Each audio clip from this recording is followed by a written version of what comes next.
ही प्रचिती नानाला साहेब म्हणलं म्हणून मी त्याच दिवशी फेसबुकवर टाकलं. काय शोकांतिका माझी झाली. आज माझ्या आईला स्वामींमुळं नवीन जीवन मिळालं. या ठिकाणी मी आलो होतो, आपण पाहिलेलं आहे. पहिल्यांदा म्हणजे एवढा मोठा जनसमुदाय आता जगतो. पूर्वी येत होतो मी, नवीन बांधकाम वगैरे चाललं होतं अमुक या वेळेला. या सांगितलं मी माझं एक दत्त मंदिर या पूर्वीच आहे, या आधीच. परंतु या ठिकाणचं जे पावित्र्य आहे, नानाने जोपासलेलं, वहिनीने जोपासलेलं, त्यांच्या कुटुंबाने जोपासलेलं हे पावित्र्य, या ठिकाणची अध्यात्माची ताकद, अध्यात्माच्या ताकदीशिवाय मनुष्य आयुष्यामध्ये काही करू शकत नाही. आणि त्या दृष्टिकोनातनं गेल्या गुरुवारी मी 9 तारखेला या ठिकाणी आलो. तुमच्या सर्वांबरोबर आरती केली. महाप्रसाद भगवंत करते होता. आणि मला औचित्य स्वामी समर्थांनी माझे जे भगवंत आहे आमचे संकेत या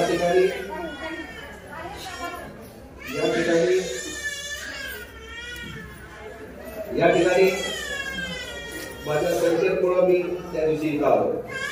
आल्यानंतर आपला हा सगळा दरबार पाहिला स्वामींचा. तसा मी आपण पाहत जरी फेसबुक बघत असतील तर मी महिन्यातून 3 ते 4 वेळेला या ठिकाणी अक्कलकोटला जातो. त्या ठिकाणी असतो. परंतु इतर वेळी सुद्धा जर काही संकट वाटलं, काही अडचणी वाटल्या तर नेहमी गाडी काढतो, मी निघतो आणि स्वामी समर्थांच्या समाधी मंदिरमध्ये जातो. जी मूळ समाधी जिथं आहे तिथं जातो आणि आपल्या व्यथा सांगतो. गेल्या 9 तारखेला या ठिकाणी आलो.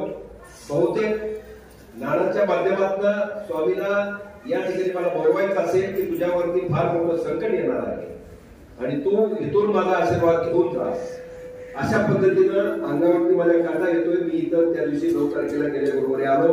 आपल्या बरोबर सर्व या ठिकाणी पूजा अर्चा आणि आरती सगळं केलं. नानाच्या तिथं बसून प्रसाद घेतला आणि मी घरी गेलो. त्याच दिवशी आमच्या गावात चाललं होतं, इथं मंदिर बांधायचं, ते बांधायचं, आमचं स्वामींचं इकडे बांधायचं, नानाचं तिथं आहे. तर सांगायचा हेतू असा की त्या रात्री म्हणजे गुरुवारी संध्याकाळी झोपल्यानंतर शुक्रवार लागला 12 नंतर आणि शुक्रवारी 2:30च्या दरम्यान माझी आई श्री जिजाऊ हिंदुमती आंबेडकर अन्नछत्रालय 7 वर्षापासून चालतंय. आता 2 महिने 1.5 महिना झाला बंद ठेवलं होतं, आता चालू करतो परत. तर 7 वर्ष चालवलं आपण. तर आईला अचानकपणे तिला म्हणजे उलटी होऊ लागली आणि उलटी होऊ लागल्यानंतर तिचं ताप वगैरे बाकीचं आल्यानंतर माझी बहीण ती पळत आली. मी बायको पलीकडे किती केलं तरी म्हणतो ना, म्हातारी वयस्कर माणसं त्यांचा हेका सोडत नाही. असं तिकडे राहा म्हणतो, तिकडे राहा त्या रूम मध्ये, अशी परिस्थिती. आणि त्यामुळे ते गेलो मी, तिला उलटी होऊ लागली, बाकीचं केलं. मग तिचा विश्वास करगरकर साहेब किंवा बाकी डॉक्टर त्याला दाखवलं. तर म्हणजे त्या दिवस तो इतका म्हणजे 10 तारीख लागली, 9 तारखेचा तो गुरुवार. तर त्यावेळेला महिला आपल्या भगिनी माझ्या आया माझ्या सगळ्या आहेत, त्यांना विनंती करतो की पूर्वीच्या महिला आपल्या घरी बाळातपण करायच्या. त्या बाळातपण माझ्या आता 88 वर्षाची म्हणजे ती कोरपड्याची सासू म्हणजे आमच्या आवडते, म्हणजे त्या पद्धतीने तिला एक बेबी पशी एवढीशी गाठ होती, ते हर्निया म्हणतो त्या पद्धतीने. तिनं कधी माझ्या बहिणीला सुद्धा सांगितलं नाही, साहेबा सांगायला नाही, तुझी शपथ आहे माझी. आणि ते हर्नियाचं हे झालं आणि जे उलटी होत होती त्यामधून तिला त्याची आतडी असतात, जी गोळा होऊन आतडी उलटी करताना आपली ती आतडी त्या हर्नियामध्ये आली. त्या हर्नियामध्ये अडकल्यानंतर आम्हाला समजलं नाही ते एवढं सिरियस काय आहे. नाना परत त्यांना करगरनी पुन्हा बकरे डॉक्टर वगैरे दाखवलं. त्यात अवधी इतका गेला की जवळजवळ 6 तासाच्या आत त्याचं ऑपरेशन व्हायला पाहिजे. ते आतडी जे अडकलेले असतात ती काळी पडत जातात, रक्त नाही मिळाल्यानंतर. त्या आतडी काढून टाकल्यानंतर आतड्याला आतडं जुळवणं 88 वर्षाच्या आईचं हे शक्य नव्हतं. आणि त्यावेळेला मग संध्याकाळी बकरे डॉक्टरचं वाढदिवस असताना त्या बिचाऱ्यांनी पाहिलं, त्यांनी जीवदान दिल्यासारखं. आणि आम्ही यशोधरा हॉस्पिटल सोलापूरला गेलं. म्हणजे स्वामींनी त्याच्या घरातून बोलवलं, त्यांच्या उद्याबरोबरच हॉस्पिटल स्वामींच्या त्या स्वामींच्या. आणि त्या ठिकाणी डॉक्टरनी आम्हाला सांगितलं, तिन्ही बहिणी माझ्याबरोबर होते, जावई होते, सगळे मुली होते. त्यांनी सांगितलं की एक तर ऑपरेशन नाही केलं तर आई म्हणजे कोमामध्ये जाणार, ती परत म्हणजे शुद्धीवर येणार नाही आणि त्यातच तिचा अंत होणार. आणि ऑपरेशन केलं तर तिचं वय एवढं आहे, आतडी जर तोडावी लागली, आतड्याला आतडं जोडणं ही होत नाही, तर फक्त 100 मधली 5 माणसं वाचू शकतात असं हे ऑपरेशन. काय करणार सांगा? मी स्वामींचा नाव घेतला, मला स्वामी त्या ठिकाणी आठवले आणि स्वामींचा नाव घेऊन आम्ही निर्णय घेतला का ऑपरेशन करायचं. रात्री त्यात लगेच रात्री 2:30 वाजता ऑपरेशनला घेतलं.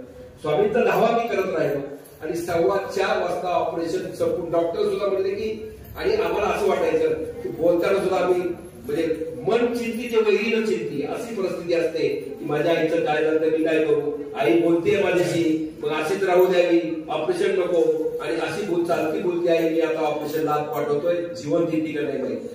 अशा परिस्थितीमध्ये आईला ऑपरेशन नको म्हणतो. ती जाताना इतकी तिची विल पॉवर नाना एवढी मजबूत आहे आईची की जाताना पण रडायला आलं मला. रडल्याला मेसेज बघा तुम्ही व्हिडिओ टाकला त्या दिवशी पुन्हा डिलीट करा, मी फेसबुकला नेहमीच मी येतो.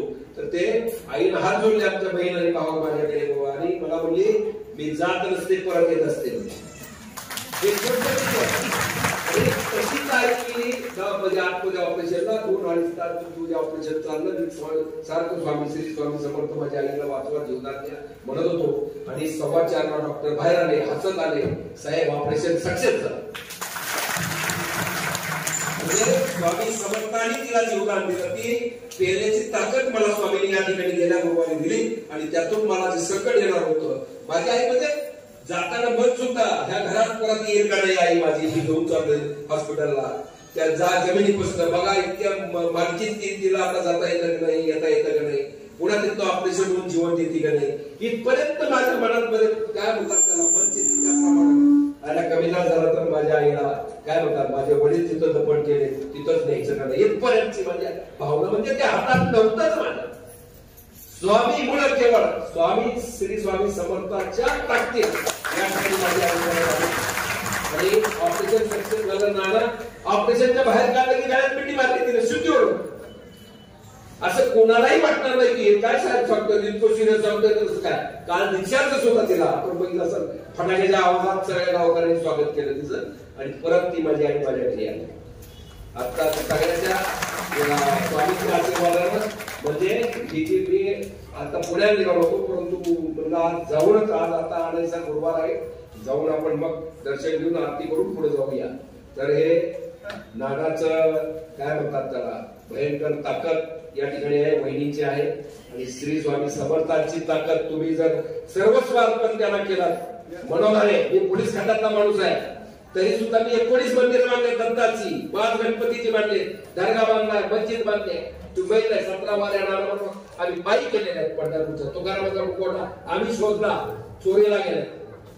ही म्हणजे आज खद्यातली माणसं असताना इतकं धाक म्हणजे काय म्हणतात त्याला अध्यात्माकडे का वळले याच्याशिवाय पर्याय जीवनामध्ये एवढं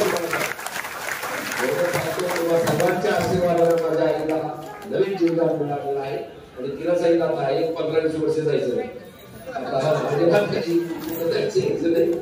श्री स्वामी समर्थ.